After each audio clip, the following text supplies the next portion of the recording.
in the book of Daniel a little bit lately, because it reflects a little bit of the culture that we're in. The book of Daniel is quite an incredible thing. You know, Paul says we're like aliens and strangers in this world.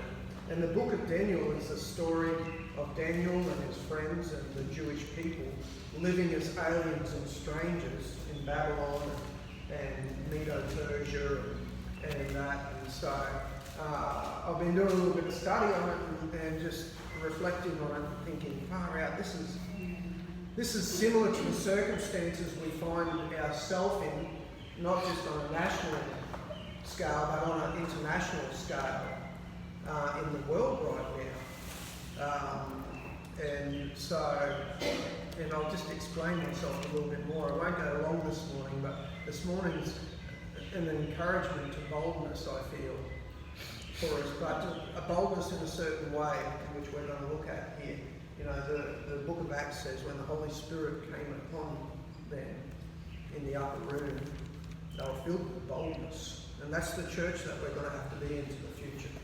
We're going to have to be people of boldness. Because there's things that are happening in the world that is positively anti-Christian, it's positively anti-reason. You know, reason will not stand in the way of the extreme left movement right now in the world. And so I'm not doing politics this morning, I'm just stating a few facts. And the incredible scenes that we're seeing around the world can be overwhelming if you feed yourself on the negativity that's happening right now. But I want to feed you on a little bit of positivity this morning in the light of the circumstances. And so Daniel, you know, Daniel was probably a young man, much younger than me, probably younger than you, Jordan. And we don't know much about his life, but it says he was one of these people of influence, or possibly the royal family, or definitely the royal family of nobility. And he came into the service of King Nebuchadnezzar. Now, these guys back in the day, they were serious dudes, man. When they took over countries, they really took over countries. And so, if you look at the etymology of the word King of Kings and Lord of Lords, that's what these guys called themselves back in Persia and India and this realm. You know, Nebuchadnezzar was pretty well known as King of Kings and Lord of Lords because I have conquered everything in my path. And so when we say Jesus, King of Kings and Lord of Lords, we're saying you're higher than any man can go. You know, and so, but Daniel, Shadrach, Meshach and Abednego found himself in this environment that was trying to control everything. Does that sound familiar? And so, you know, and Nebuchadnezzar wasn't probably the easiest man to live with. I was just doing a little bit of a character study on him. And, you know, in chapter 2, verse 3, it says he was troubled by a dream. Chapter 2, verse 5, it says he got serious. And chapter 2, verse 8 says he starts threatening all of his advisors. You know, when the threats come out, things are starting to get serious. You know, he starts threatening them, saying, you're stalling. You tell me what I dreamed and what it means, or I'm going to kill you. Who wants to work for someone like this? We probably have. And chapter 2, verse 12 says he was furious. Chapter 3, verse 13, it says he flew into such a rage. Chapter 3, verse 19 says he was so furious, and I think he had an anger problem. And Daniel, Shadrach, Meshach, and Abednego were living and working in an environment like this. And it was an environment that sought to control people. Because the first thing that happened to Daniel, Shadrach, Meshach, and Abednego was they came into the king's service and they said, you're no longer to eat this, you eat this when you're in the king's service. We're going to change what you eat. And the other thing that happened, they changed their names. So Nebuchadnezzar says, this is Daniel, but I've named him after my god, Marduk, or whatever you want to call it, Bel or Marduk. But he says, Daniel, I've named after my gods. And so it's trying to change the identity. Mm. And if the world's trying to do anything right now, it's trying to change the identity of the church. And we've got these politicians that are coming out and saying, you're not righteous because you isolate people who are gay. and Jesus would have accepted it. Jesus accepts the person, but he doesn't accept the social status of that person. We're all called to conform to Christ.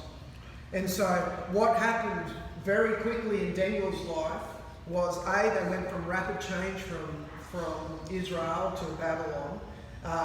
Then they went through cultural change. And they were brought into a position where they were to learn all the wisdom and literature of the Babylonians. And so it was just like, and that's what's happening in the world today. I mean, it's just like they're trying to force this stuff down our throat, which you can't swallow as a Christian. And what happened in these circumstances is, and I encourage you in this, Daniel had to make a decision whether or not to, the first real decision he made was whether or not to defile himself on the food that the others were eating in there. And so, hey, you know what this means? He's actually gone against the tyrant's orders. This is the tyrant being Nebuchadnezzar. He's gone against the man that flies into a rage and kills people whenever he feels like it. And so they said, the steward said, you're going to have to eat this. And Daniel said, well, just a second. I don't want to defile myself with this food. And the world will really try and get Christians to defile themselves, to lose their standards. And this is a real picture of the future that's coming for the church. That we're here, Paul tells us to obey the law of the land because there's authority and structure in the land that's set up, and it's set up by God. The book of Daniel tells us this: God sets up whoever he wants, but at the same time it says he builds a kingdom. That was Nebuchadnezzar's dream. At the same time he's building his kingdom, even though man's here. And so it forced Daniel into a position where the law required him to eat the defiled food, but he knew the morality of God that he shouldn't eat it.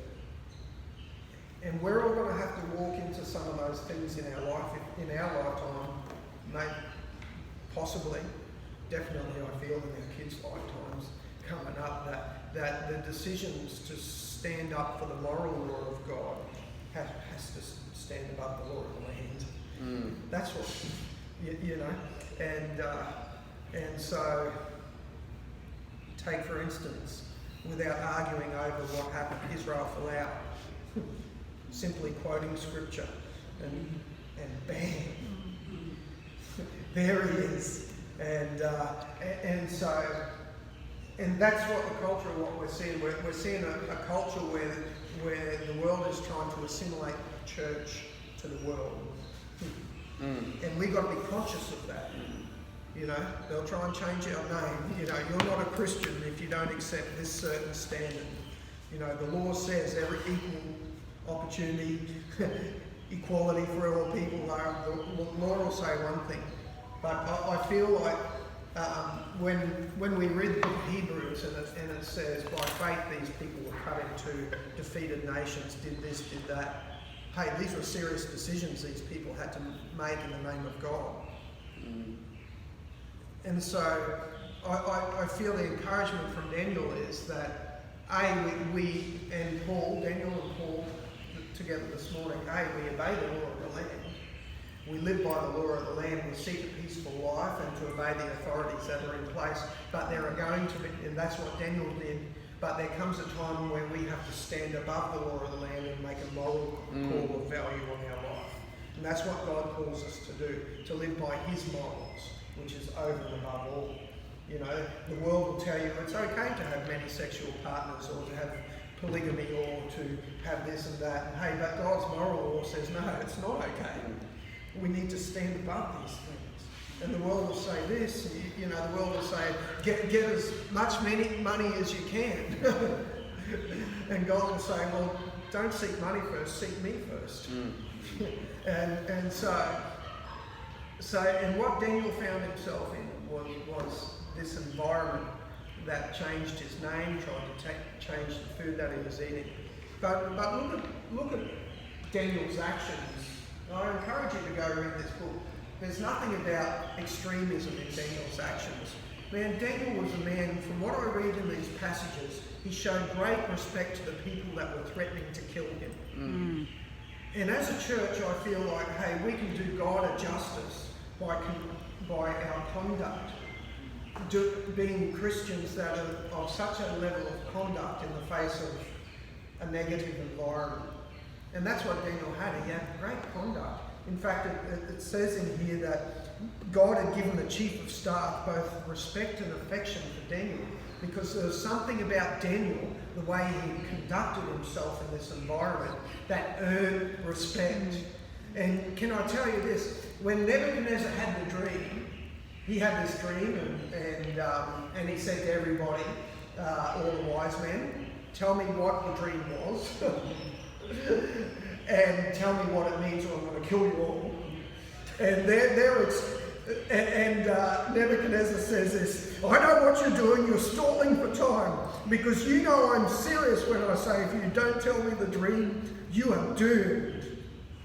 And their answer was this, no one except the gods can tell you your dream, and they do not even live among people. Well, can I tell you, that's the first thing that the world needs to see, that God lives among people through us, and through good conduct. When humility.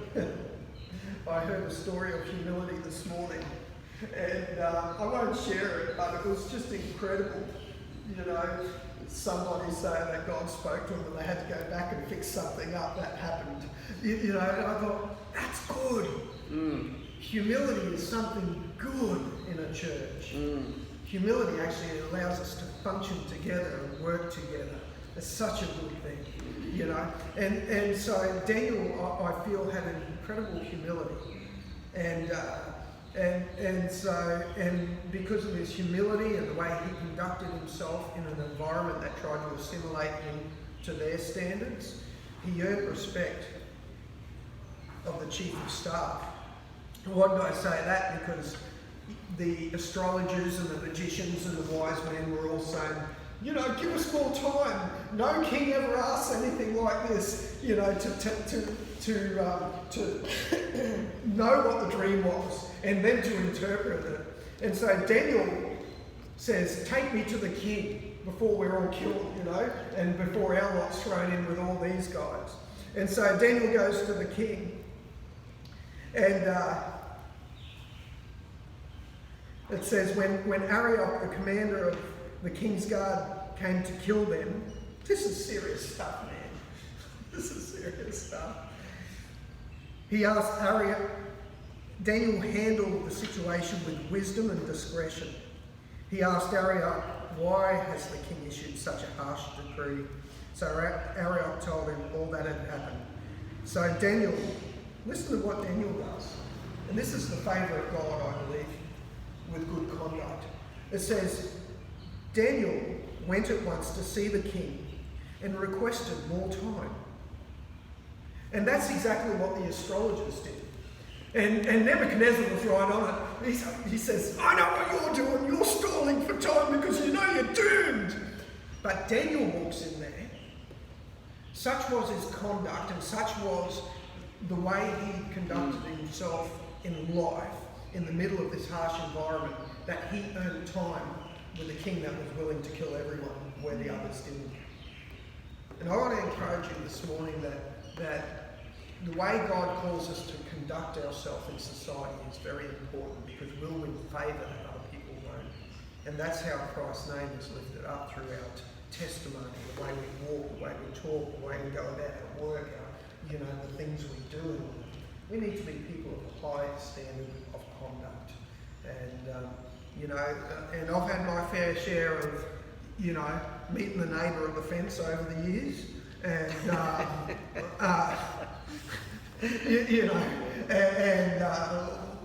those two families that are at war in America, that cartoon. Who was it? Hatfields and the Hatfields and McCoys. That's it. Yeah. I've had my fair share of situations like that in life where my conduct has not been up to standard and I've lost a certain amount of respect because of that. And so I want to encourage you that we can make a decision of morality. We can make our decisions based on God's morality, which will go against the law sometimes, and God will reward us for that. And our conduct is so important. You see, when Daniel decided not to eat the king's portion of food, so when these guys came into the service of Nebuchadnezzar, the people who were in training would get wine and meat and all this certain food, but whatever happened in that process was a defiling process, and Daniel wouldn't eat it. So he made a decision not to eat that stuff, and so the chief of staff said, okay, if you want to do a test for so many days, we'll come back and have a look at you at the end of the day. So Daniel, I don't know how Daniel could do this, but Daniel traded in meat for vegetables. Like, I'm not into that, man, And he traded in the wine for water. And him and Shadrach, Meshach and Abednego went on a very plain diet. And it says at the end of this period, they look so good. I don't know about you, but has anyone done a cleansing diet? Anyone done that? Yeah, it's not fun. So Shauna and I got rid of meat for a bit and did this detox thing. And it was like, first day I'm like, I'm dying! Oh, this is horrible! Second day on vegetables, I felt like I had no energy all the time. Third day I was just done. 6 days into it, I think I needed resurrection. But Daniel got rid of meat. And the important thing with this is, when we think about this, it says his complexion improved, and they look better than anyone else. Good-looking dudes like me. And so,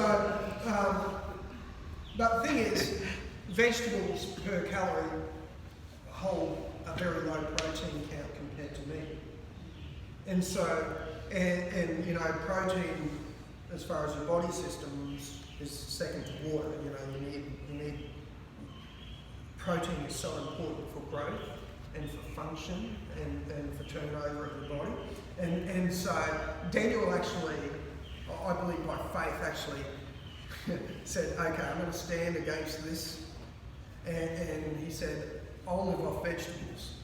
And he's a young man, and protein, you're not getting the calories out and protein out of the vegetables that you are out of the meat. And so God did something supernatural, I feel, in that process because of his high standard that he set. And we can, God's a supernatural God. Where we lack and where we step out in faith for him, he steps into that place with supernatural answers. And that's what I believe happened with Daniel. It wasn't just that he became a vegetarian and somehow looked better. God steps into the spaces where we step up for him. And so it says at the end of this period, when Daniel made this decision to not eat defiled food, he looked better for it, even though he was only eating vegetables. And I know you're not a vegetarian. I've seen you stack a plate. Don't show her. Anyway, but God can step into that space, and where we step out and say, you know what, I'm going to make a stand for God based on morality, based upon his law over the world's law. He works in those places. And if you go on and read the book of Daniel, it says he became chief of the wise men. He survived assassination attempts. That's really the way I'll put it, And when he got thrown in the lion's den, that was an assassination attempt. And later on in the book of Esther, you see it was a Holocaust attempt for the Jews, and all these things that happened. And it says, and Daniel prospered. And we can prosper in this environment that seeks the church to assimilate to that environment. But we need good conduct, and we need to set our standards at God's moral value. And so I want to encourage you today that set the standard that is high, that is God's moral standard for your life. Because the world may say, hey, you know, this is okay, that's great, this is great. But Daniel shows us this morning that, hey, this is where the standard is, and I will not defile myself in the world by assimilation with it. So that's my encouragement to you this morning. I